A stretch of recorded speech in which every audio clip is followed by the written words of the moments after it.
Hello dear students, welcome back to my channel Physics SPC Simple Harmonic Motion। NEET के लिए question NEET 2019 में question आया है। The displacement of a particle executing simple harmonic motion is given by y equal a naught plus a sin omega t plus b cos omega t। The amplitude of its oscillation is given bye.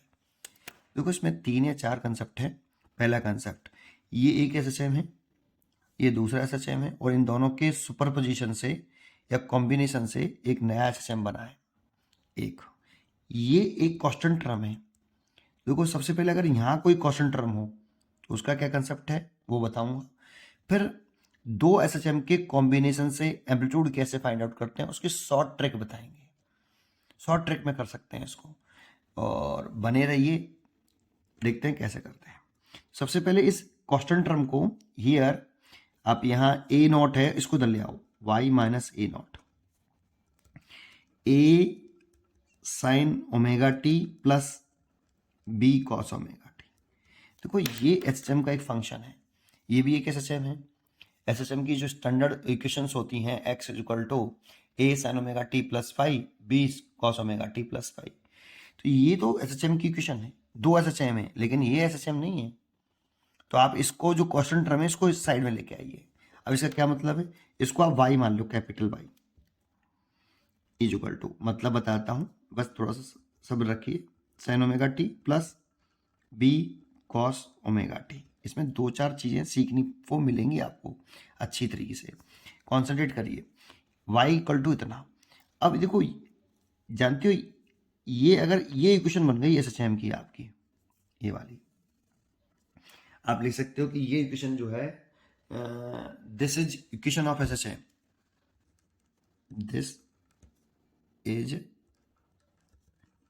Equation of combination of SHM, combination of SHM with mean position. इसमें एक concept ये है, with mean position y बराबर a naught. देखो at mean position, at mean position पर y zero होना चाहिए, capital Y, क्योंकि क्वेश्चन हम इसको बोल रहे हैं तो कैपिटल Y जीरो होना चाहिए। और y कैपिटल Y हियर मैंने कैपिटल Y किसकी जगह माना है, y माइनस ए नॉट की जगह पे, तो y minus a naught is equal to zero, then y is equal to a naught. तो इसका मतलब समझते हो कि अगर ये ऑरिजिन पर नहीं है आपका मेन पोजीशन, इसका y बराबर जीरो पर नहीं है मेन पोजीशन, y बराबर ए नॉट, यहां से ये डिस्टेंस जो है ए नॉट, यहां पर मीन पोजीशन है, और इसी के अबाउट कोई particle to and fro motion कर रहा हुआ इस मीन पोजीशन के अबाउट, ऑरिजिन से शिफ्ट हो गया है मीन पोजीशन, ऑरिजिन से शिफ्ट हो गया है मीन पोजीशन, कहां पर पहुंच गया है, ए नॉट पर, ऑरिजिन पर नहीं है। ये मेन कंसेप्ट है इसका। एक पॉइंट ये है जो नोट कर लेना चाहिए आपको। ऐसे कई क्वेश्चन है इसके अंदर, पीएमटी के अंदर और जेई के अंदर। ये बहुत ही बढ़िया पॉइंट है एक। ठीक, दूसरे पॉइंट की तरफ ध्यान दें। एक पॉइंट तो ये हो गया, तो मीन पोजीशन शिफ्ट हो गया है भाई, ठीक है। Mean position that is mean position जो है x बराबर y बराबर जीरो से शिफ्ट होकर y बराबर ए नॉट पर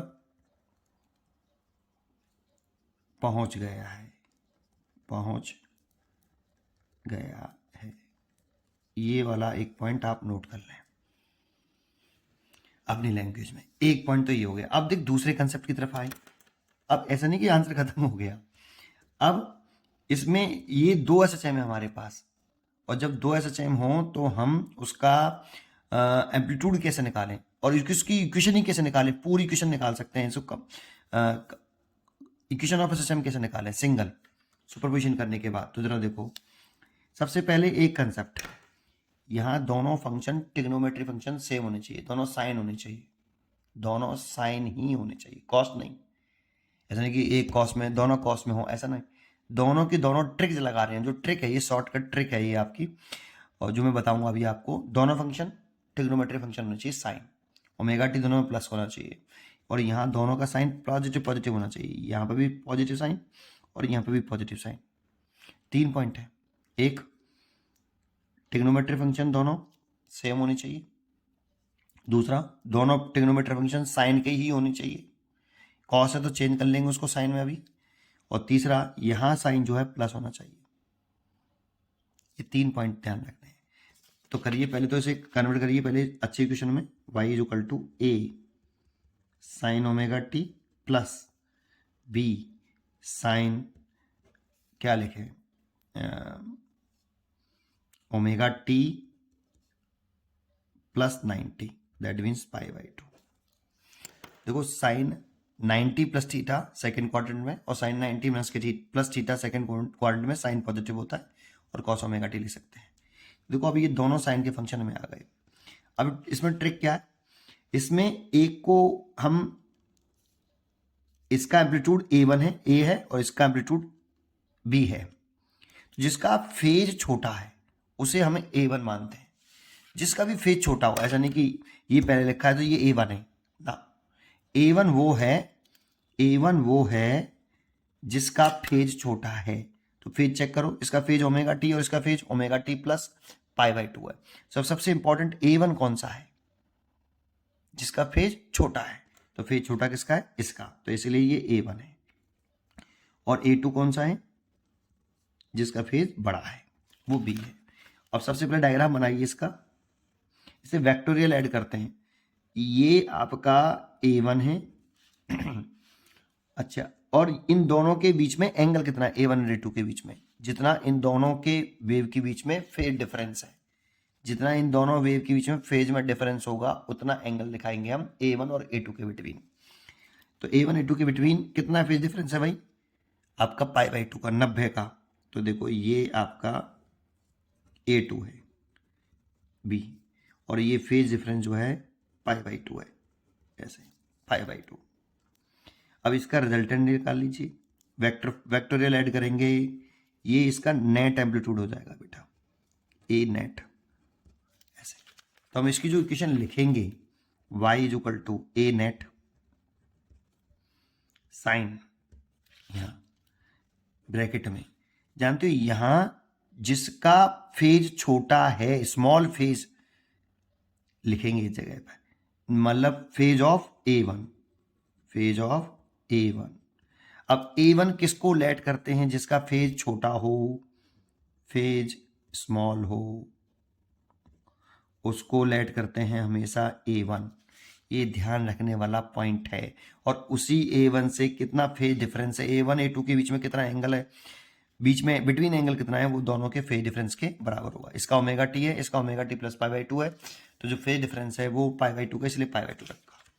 और वेक्टोरियल ऐड कर लो इसको, फेज ऑफ A1 प्लस ये जो एंगल आ रहा है ये वाला, ये अल्फा, ये यहां आता है। अब इसको आप निकालोगे तो एक फॉर्मूला होता है tan alpha is equal to sine phi plus यहाँ पे कॉस फाई, ये जो एंगल है A1 A2 के बीच में वो sine phi cos phi, vector पढ़ा हुआ आपने, वेक्टोरियल चेक करना है आपको, है ना। तो tan alpha sine phi cos phi, और साइन फाई अल्फा के सामने वाला कौन है, B, इसलिए यहाँ B आएगा, यहाँ अल्फा के सामने वाला, और यहाँ पर भी अल्फा के सामने वाला, और यहाँ बचा हुआ, दैट मीन्स आपका ये मैंने A माना है, तो ये टेन अल्फा की वैल्यू, दैट मीन्स अल्फा निकाल सकते हो आप यहाँ से। अच्छा, A नेट कितना, तो A नेट जो होता है वो वेक्टोरियल ऐड कर लेते हैं बेटा, A1 का स्क्वायर प्लस A2 का स्क्वायर, वेक्टर लगाइए 2A1 A2 कॉस फाई, ये नेट लिख लेते हैं। तो आपको उम्मीद है ये समझ में आया होगा। फिर दोबारा से एक बार कंसेप्ट रिपीट कर देता हूं। हमेशा जैसे ये कॉम्बिनेशन ऑफ SHM की बात करें, सुपरपोजिशन ऑफ SHM की अगर बात करें, तो यहाँ ये दोनों ट्रिग्नोमेट्री फंक्शन साइन के होने चाहिए, कॉस के भी नहीं, दोनों साइन के। एक, अगर ये ट्रिक लगाते हो आप, शॉर्टकट ये वाली ट्रिक लगाते हो तो दोनों फंक्शन साइन के होनी चाहिए। दूसरी बात, ओमेगा टी प्लस साइन का होना चाहिए, दोनों का साइन सेम होना चाहिए। तीसरी बात, यहाँ पे जो चिन्ह है ये प्लस ही होना चाहिए, माइनस है तो प्लस होना चाहिए, और यहाँ पे भी प्लस होना चाहिए। ठीक, तो मैंने इसको पहले स्टैंडर्ड फॉर्म में लाने के लिए इसमें देखो यहाँ पे प्लस तो है ही है, लेकिन कॉस ट्रिग्नोमेट्री फंक्शन था उसे साइन लिख लिया है। अब ये स्टैंडर्ड फॉर्म में आ गई। एक कंसेप्ट तो ये हो गया। दूसरा कंसेप्ट, अब इसमें से हम किसको A1 माने? ऐसा नहीं जो पहली पोजीशन पे लिखा है वो A1 मान लिया ना, जिसका फेज छोटा है उसको आप A1 कंसिडर करिए और A1 को यहां रखिए आप, जिसका फेज छोटा है ना। अच्छा, एंड जिसका फेज बड़ा है उसे दूसरा मान लो, एम्पलीट्यूड A2 कर लिया। अब A1 और A2 के बीच में वेक्टोरियल ऐड करते हैं इसको, A1 A2 को, तो A और B के बीच में कितना एंगल है वो फेज डिफरेंस के बराबर होगा। इसका फेज और उसका फेज कितना है, π/2 का डिफरेंस है, तो π/2 के एंगल के बराबर होगा। एक दूसरा पॉइंट ये है।